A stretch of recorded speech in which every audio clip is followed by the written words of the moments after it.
아멘. 자, 여러분, 우리 지난주에 배웠던 성경 사무엘상이죠? 기억나시죠? 사무엘상이었어요. 사무엘상은 이 사무엘이라는 선지자가 태어나는 것으로 시작을 해서 이 이스라엘의 첫 번째 왕인 사울 왕이 세워지고 그 사울 왕과 다윗이 갈등을 겪는 얘기를 하다가 결국 이 사무엘이 자살을 하고 사무엘 아들들이 전쟁에서 죽임을 당함으로 이야기가 끝이 났어요. 자, 오늘은 이 사무엘 하를 살펴보게 될 건데요. 오늘 말씀은 지난주 말씀이 사무엘과 사울 왕 그리고 다윗 요 세 사람이 좀 메인이었다면 오늘 말씀은 거의 다윗 왕, 두 번째 왕이 된 다윗 왕에 대한 이야기가 대부분이에요. 이 사무엘하라는 책은 크게 보면은 딱 세 파트로 나눠지는데요. 어떻게 나눠지냐면 1장에서 10장이 첫 번째 파트예요. 1장에서 10장이 첫 번째 파트인데 이 내용이 무슨 내용이냐면 다윗 왕의 승리와 관련된 말씀이고요. 중간이 어디냐면 11장이에요. 11장이 어디냐면 이 다윗이 범죄를 하는 부분이 있어요. 그리고 나머지 12장부터 24장은 다윗이 범죄한 이후부터 어떻게 고난과 핍박과 하나님의 벌을 받게 되는지에 대한 내용이에요. 죄를 지은 거예요. 말 그대로. 다윗이. 그 내용이 뭔지 우리 한번 살펴볼게요, 오늘. 자, 만약에 여러분이 다윗이라면 나를 막 죽이려고 쫓아다녔던 사울 왕이 죽었을 때 어떤 생각을 할까? 하람이 어떨 것 같아요? 하람이를 막 괴롭히던 사람이 있는데 그 사람이 죽어버렸어.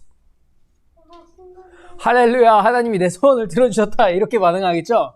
자, 근데 이 다윗은 사울 왕과 그의 아들이자 다윗의 제일 친한 친구였던 요나단의 죽음의 소식을 듣고 슬피 울어요. 그러면서 금식까지 했다고 오늘 기록을 하고 있어요. 다윗은 왜 이렇게 슬퍼했을까? 사울 왕이 하나님이 세우셨던 왕임에도 불구하고 그렇게 비참하게 죽은 것이 안타깝고 괴로웠기 때문에 그렇게 울면서 금식했던 거예요. 이러한 다윗의 모습에서 우리는 다윗이 이 하나님과 하나님의 나라를 얼마나 귀하게 여겼는지, 소중하게 여겼는지 우리는 볼 수 있는 거예요. 다윗은 몇 번이나 왕으로 기름 부음을 받지 않아요? 총 3번이나 부음을 받는데요. 첫 번째는 지난주에 우리가 살펴본 대로 이 사무엘이라는 선지자가 다윗에게 와서 기름 부으면서 너는 이제 이스라엘의 두 번째 왕이 될 것이라고 예언을 해요. 그리고 그 다음에는 이 다윗이 속한 유다 지파에서 다시 한번 기름 부음을 받고 세 번째로는 이 마지막 이 이스라엘 장로들에 의해서 세 번째로 기름 부음을 받아요. 이렇게 3번이나 기름 부음을 받았다는 이 내용이 기록되어 있는 이유는 이 다윗이 하나님의 때가 돼서 자신이 왕이 될 때까지 차분하게 기다리고 있었다는 것을 말씀해 주고 있는 것이에요. 다윗은 이렇게 서서히 이 모든 이스라엘 백성들에게 왕이 될 사람으로 인정을 받다가 결국 이스라엘의 두 번째 왕으로 왕이 돼요. 이 왕이 된 다윗은 예루살렘, 어딘지 알죠? 예루살렘을 이스라엘의 캐피탈, 수도로 삼고 그곳에 다윗의 성을 지어요. 그곳을 다윗의 성으로 삼았어요. Bless you. 다윗은 또한 이스라엘을 오랫동안 괴롭혔던 나라들이 있었어요. 근데 그런 나라들을 하나하나씩 정복하기 시작하는데요. 혹시 여러분 이스라엘을 가장 많이 힘들게 했고 괴롭혔던 나라가 어딘지 알고 있나요? 저요. 블레셋이란 나라예요. 이 나라의 대표적인 악당이 누가 있죠? 골리앗이에요. 골리앗이에요. 이 거인 골리앗이었는데 다윗이 어린 나이에 이 골리앗을 죽여서 이스라엘을 승리로 이끈 적이 있어요. 재밌는 것은 다윗이 왕이 되어서 이 블레셋이란 나라까지 결국에는 정복했다는 거예요. 이러한 다윗 왕의 다스림이 보여주는 것은 이스라엘을 괴롭혔던 나라들을 정복함으로써 이 다윗 왕의 시대에 이 진정한 하나님 나라의 참된 안식이, 그러니까 평화가 다윗 왕의 시대에 찾아왔다는 것을 보여주는 것이에요. 이때 이스라엘은 정치적으로, 영적으로, 그리고 군사적으로 거대한 나라가 돼요. 혹시 하람이 정치적으로라는 말이 뭔지 아니? politically. 그것도 어려워요? 그러니까 말 그대로 어마어마한 나라가 됐다는 거예요. 다윗 왕의 시대 때. 그리고 다윗이 한 중요한 일들 가운데 한 가지는 하나님의 언약궤를 예루살렘, 그러니까 나라의 수도로 가져왔다는 거예요. 혹시 여러분 이 언약궤에 뭐가 들어있는지 아세요? 모세의 지팡이랑 그건 태블릿. 살짝 아쉽다.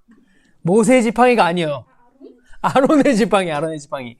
뭐가 들어있었냐면, 우리가 이 언약궤에 대해서는 우리가 나중에 따로 자세하게 배워볼 시간이 있겠지만, 간단하게 설명하자면, 이 언약궤에는 모세가 하나님께 받은 10계명의 이 두 돌판과 만나, 뭔지 알죠?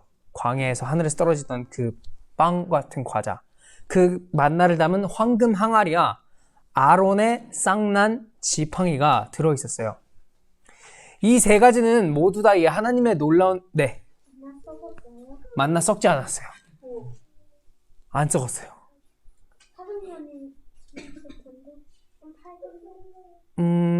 그거는 썩었다는 표현이 있었지 않았기 때문에 제가 썩었다라고 얘기할 수 있을지 모르겠지만, 네.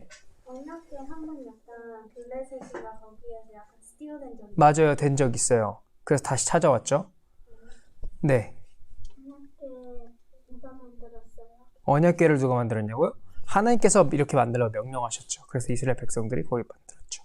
그리고 또 언약궤는 어디서 나와요?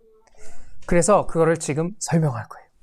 자, 이 언약궤에 세 가지가 들어있었다고 얘기를 했죠. 이거는 이 하나님의 놀라운 기적과 이스라엘 백성들의 죄를 상징하는 거예요. 하지만 거기는 또 하나님의 놀라운 은혜가 숨어져 있는데요. 자, 왜냐면 10계명을 받았을 때 이스라엘이 지었던 죄가 뭐였는지 기억나요? 피? 네? 뭐요? 이 10계명을 모세가 받으러 올라갔을 때 이스라엘 백성들이 금으로 우상, 아피스의 황소를 만들어서 막 이게 하나님이다, 여호와 하나님이다 이러면서 막 월십했었죠. 그리고 애굽에서 우리 엑소더스 배웠던 것처럼 애굽에서 홍해를 열고 광야로 나왔을 때 배고프다고 불평했죠. 그때 하나님이 주신 게 뭐죠? 만나였죠. 그리고 이 아론의 지팡이는 뭘 의미하냐면, 민수기 16장에 보면은 어떤 내용이 나오냐면, 고라라는 사람과 다단이라는 사람이랑 아비람이라는 사람들이 이 아론과 모세를 거역하고 어게인스트 한 일이 등장해요. 하나님께서는 하나님이 세우신 리더인 이 모세에게 그렇게 한 것을 정당하다고 옳다고 보지 않으시고, 이 아론의 마른 지팡이에 싹이 나게 하고 꽃이 피어서 열매까지 나게 한 사건이 기록되어 있어요. 그래서 이때 이 모세와 아론을 대적했던 250명이 죽게 되고요. 더 나아가 그 불평에 동참했던 14,700여 명의 사람들이 이 돌림병으로 죽게 돼요. 지금 코로나 같은 거라고 생각하면 돼요. 코로나 바이러스 같은 거. 걸리면 죽게 되는 병. 그 코로나보다 더 심하겠죠? 그런데 하나님께서는 그들을 또 용서하시고 기회를 주셨어요. 이것처럼 언약궤는 먼저 이스라엘 백성들이 지었던 죄를 생각나게 하는 역할을 하는 거예요. 자, 그렇지만 이 지팡이가 언제 쓰이죠? 평소에? 한번 걷는 거. 길을 인도할 때 쓰이죠. 한마디로. 또한 10계명의 말씀은 하나님의 말씀, 곧 진리를 상징합니다.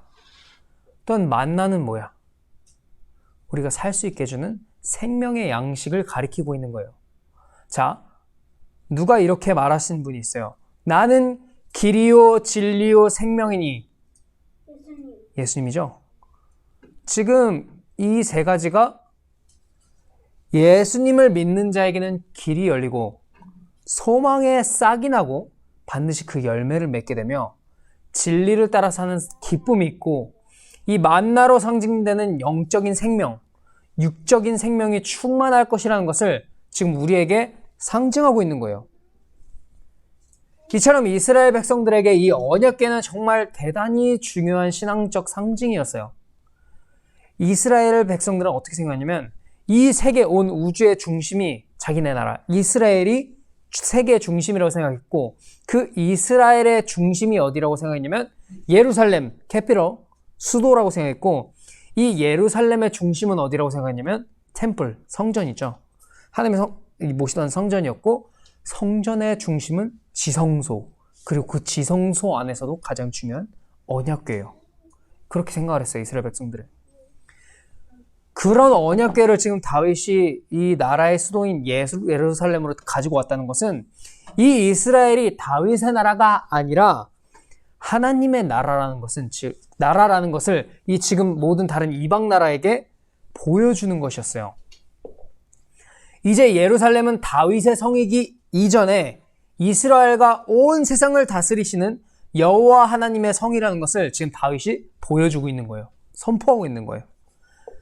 이때부터 예루살렘은 이제 하나님의 성이 되었고 이 성을 통해서 하나님께서는 이스라엘과 이 다윗 왕의 가문에 복과 은혜를 베풀어 주세요.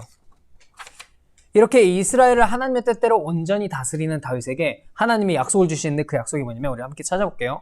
사무엘하. 자, 오늘 함께 읽겠습니다. 시작.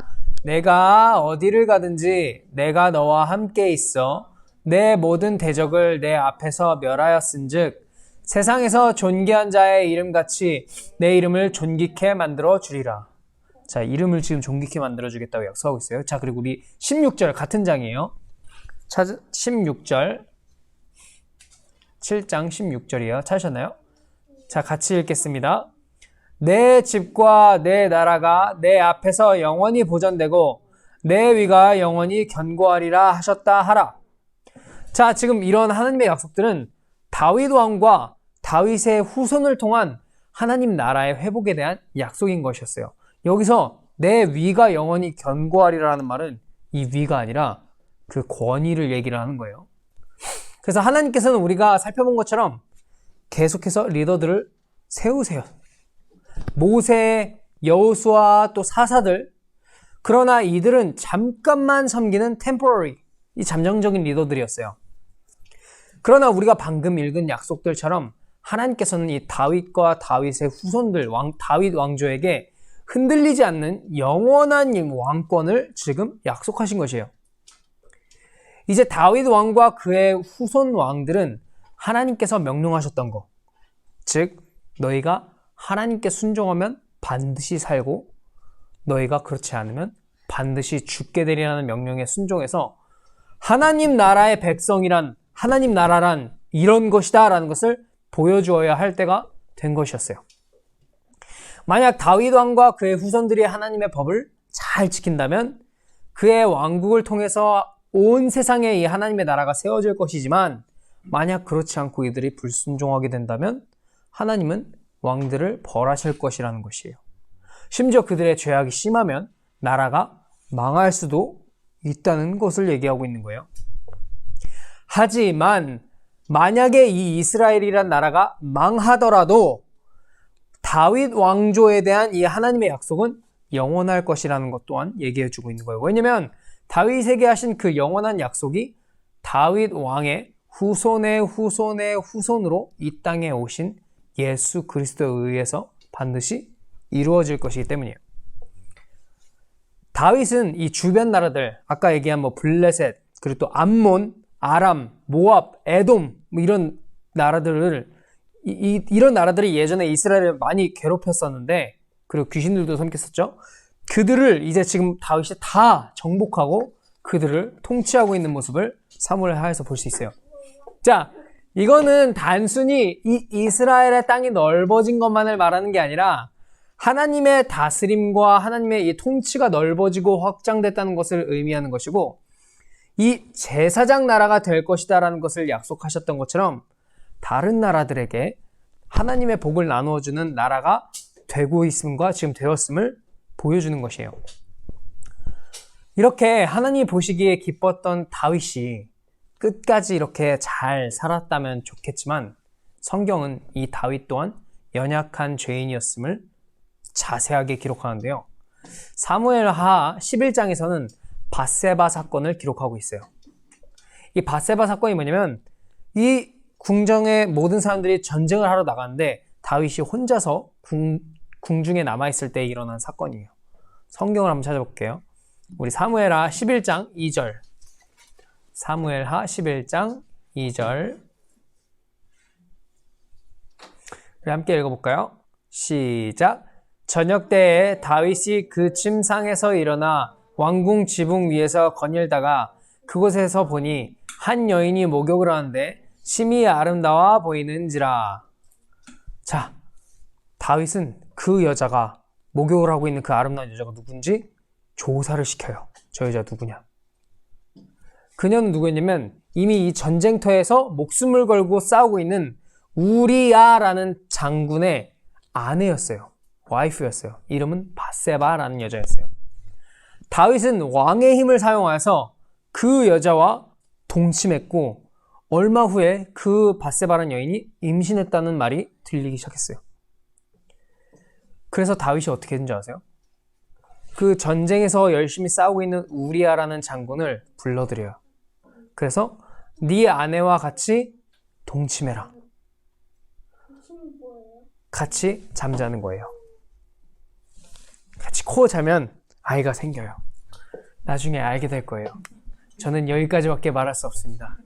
자, 네? 그럴 수 있어요. 그럴 수 있어요. 지금 이 밧세바라는 여자 뱃속에서 자라고 있는 아기가 다윗의 아기가 아닌 것처럼 위장하려는 속임수였어요. 그러나 이 우리야라는 장군은 자신의 동료들이 쉬지 못하고 있는데 나만 아내와 쉴 수 없다고 다윗의 제안을 거절합니다. 멋있죠? 다윗은 이 자신의 죄를 숨기기 위해 어떻게 해서든 이 우리야를 아내와 재우려고 하지만 술을 취하게 하는데도 집에 들어가 자질 않고 별짓을 다 하는데도 끝까지 다윗의 제안을 거절하자 이 다윗이 어떻게 했는지 알아요? 맞아요. 이 충신인 우리야를 이 전쟁터의 최전방 맨 앞에다가 보내서 죽도록 해요. 이렇게 더럽고 잔인하게 죄를 저지른 다윗은 어떻게 됐을까요? 하나님께서는 나단이라는 선지자를 다윗에게 보내셔서 다윗의 죄를 책망합니다. 너다, 그 놈이. 그 나쁜 놈이 너다라고 책망을 해요. 자신이 이 하나님 앞에서, 하나님의 선지자 앞에서 무서운 죄를 저지른 것을 깨달은 다윗은 어떻게 했죠? 회개했나요? 확실해요? 그는 나단 선지자의 책망 앞에 바로 엎드리고 자신이 범죄했음과 하나님께 죄를 지었다고 눈물로 회개를 하기는 했어요. 그리고 하나님께서는 다윗의 죄를 용서해 주셨을까요? 회개를 했으니 용서해 주셨어요. 물론 용서는 해주셨지만 그러나 우리가 기억해야 될 한 가지가 있어요. 다윗의 죄가 하나님 앞에서 완전히 용서되기는 했지만 그는 자신이 저지른 죄의 대가는 모두 치러야 했다는 거예요. 다윗의 수많았던 승리들과 성공들은 이 밧세바 사건을 시작으로 다윗의 individually, 개인적으로 그리고 가정적으로 그리고 이 나라 전체적으로 이 모든 좋았던 것이 환란으로 바뀌기 시작합니다. 이제 이 다윗의 집안에는 칼싸움과 죽음이 계속되기 시작하는데 다윗이 밧세바를 임신시켰다 그랬죠? 그 아이는 죽게 돼요, 결국에는. 그리고 다윗의 아들 암논이라는 사람은 도덕적으로 타락한 더러운 죄를 범하고 이 암논의 형제 압살롬은 그 암논이란 자기 형제를 죽여요. 이 자신의 형제를 죽인 다윗의 아들 압살롬이라는 사람은 이 다윗 아버지를 대항해서 반역을 일으켜요. 이것처럼 다윗이 저지른 죄는 반역, rebellion, 그러니까 반대하는 거죠. 배신한 거예요. betray한 거예요. 그래서 이것처럼 다윗이 저지른 죄는 그 이후에 다윗의 통치에 무서운 영향을 미치게 된 것이에요, 결국. 이런 bad influence는 이스라엘이 어떻게 되냐면 남과 북으로 갈라지게 되는 데 시작이 됩니다. 하지만 이러한 모든 사건들은 하나님의 신실하신 은혜 또한을 보여주고 있다는 거예요. 하나님께서는 다윗의 연약함으로 인해서 생긴 위기를 해결해 주세요.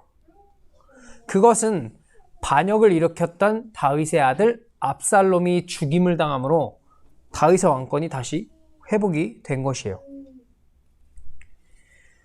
우리가 이 사무엘 상하를 살펴본 것처럼 이 이야기는 다윗의 왕국을 통해 세워진 하나님 나라의 이야기예요. 이 이야기에서 다윗과의 약속을 통하여서 하나님께서 이루시고자 했던 이 하나님 나라의 모습은 나중에 얘기 드렸던 것처럼 이 다윗의 후손으로 오신 예수 그리스도에 의해서 온전히 이루어졌어요.